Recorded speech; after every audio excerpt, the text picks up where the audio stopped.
Report as we turn now to our next story, almost unfathomable, but true, about art in a time of terror. Even Kafka might have had trouble conjuring up this one. Steve Kurtz is a professor of visual studies at SUNY Buffalo, and that's State University of New York, Buffalo, a founding member of the award-winning art and theater group Critical Art Ensemble. On May 11, 2004, his wife, Hope, tragically died in her sleep. When he called 911 for help, a nightmare that would last for the next 4 years began to unfold. The police became suspicious of his art supplies and harmless bacteria cultures that he was using for an anti-war project about the public health impact of germ warfare programs. Kurtz was detained as a suspected bioterrorist, his home raided by the FBI, the Joint Terrorism Task Force, Homeland Security, his belongings, his cat, even his wife's body were seized. After a federal grand jury refused to charge Kurtz with bioterrorism, Kurtz and his colleague Robert Farrell of the University of Pittsburgh Graduate School of Public Health were charged with federal mail-and-wire fraud concerning the acquisition of $256 of harmless bacteria. Under the Patriot Act, they could have faced up to 20 years in prison. After 4 harrowing years, on April 21st, a federal judge dismissed the government's entire indictment against Kurtz as, quote, insufficient on its face. He's been cleared of all charges. Professor Kurtz joins us now from Rochester, New York, for his first broadcast interview. We welcome you to Democracy Now! Thank you very much, Amy. Why don't you tell us your story, beginning that day, May 11th, 2004? Well, that was a very dark day for me. I woke up that morning and found that my wife had died in her sleep. And kind of after a moment of shock that slowly broke into a kind of panic, I made my way to the telephone, called 911. They came quite rapidly.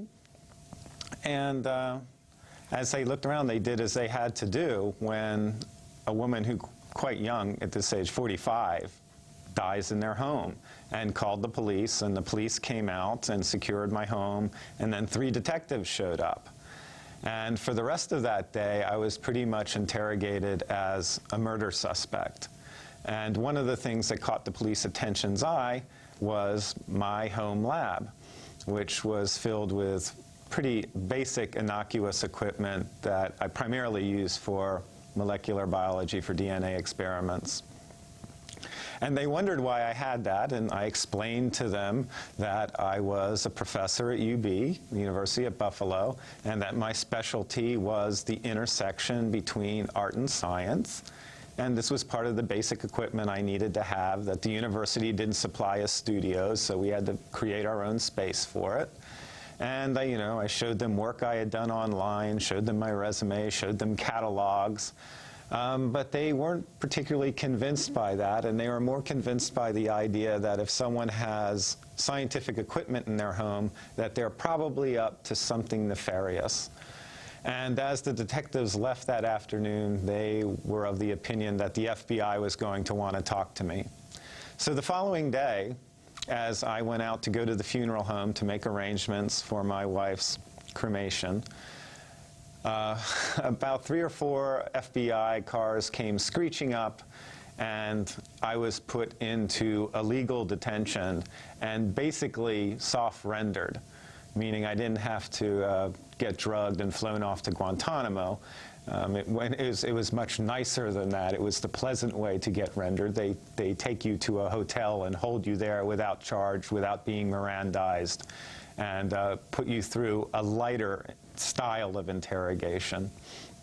I did have my phone. There was one thing I had with me, and I managed to call some of my friends. In fact, it was the Yes Men, who I think probably many of your viewers and listeners know. And they called the ACLU, who found a good lawyer for me. And the lawyer called me and said, come down to my office. I said, I can't. I'm apparently in detention, and I can't leave FBI headquarters. And he said, well, let me talk to whoever's in charge. And I said, fine. So I handed off the phone to one of the agents, who took it away.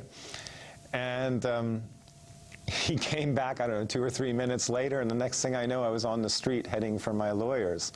And it was quite a mess after that, because it had already turned into a media fiasco. My house was surrounded. And The FBI had scrambled 5 different offices. The Joint Terrorism Task Force was already flown into town. And so began kind of this week of them raiding my house and seizing materials, and you know, a kind of press conference after press conference of, once again, here in Buffalo, following the Lackawanna 6, we have the next homegrown terrorist. And that was the 6 Yemeni men who were taken. I think Buffalo has one of the largest FBI offices in the country. Is that right? I remember this story well in 2004 because I happened to be speaking at the University of Buffalo right after your wife had died and you'd been seized. And the people who were driving me wanted to take me past your house because they said, you're not going to believe it. They're talking about the professor as a bioterrorist, yet the FBI has all these pizza